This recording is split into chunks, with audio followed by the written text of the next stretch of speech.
படுக்கிறப்ப இப்போ எப்படி படுக்கணும், நேராக காலை நீட்டி படுக்கணும். அதுக்கு கை ரெண்டையும் அப்படியே உடம்போடு சேர்த்து தரையை நோக்கி நம்ம இது இருக்கணும் கீழே.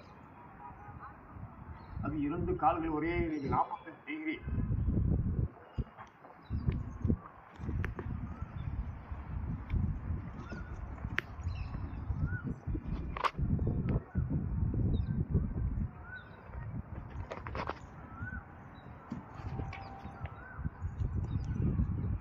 அப்படி காலை விடும்போது மூச்சு உள்ள எடுத்துக்கணும். காலை தூக்கும் போது மூச்சை வெளியே விடணும்.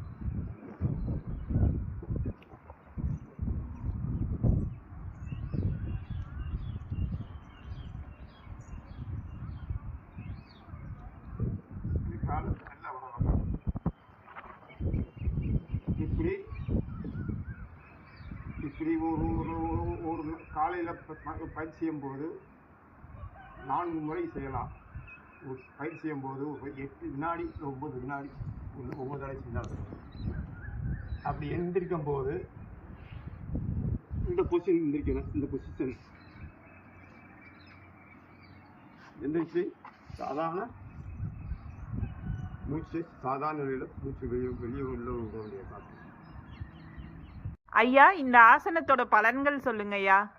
ஆமாம், இந்த இதில் முதல் பாயிண்ட்டு தொப்பையை குறைக்கும். 2 ஹெர்னியா நோயை குணப்படுத்தும். 3வது நம்ம உடல் உள்ள கழிவு பொருட்களை வெளிநீடும். இதுதான் இந்த 3 பலன்கள். சிவன பலன். நன்றி ஐயா, நன்றி ஐயா.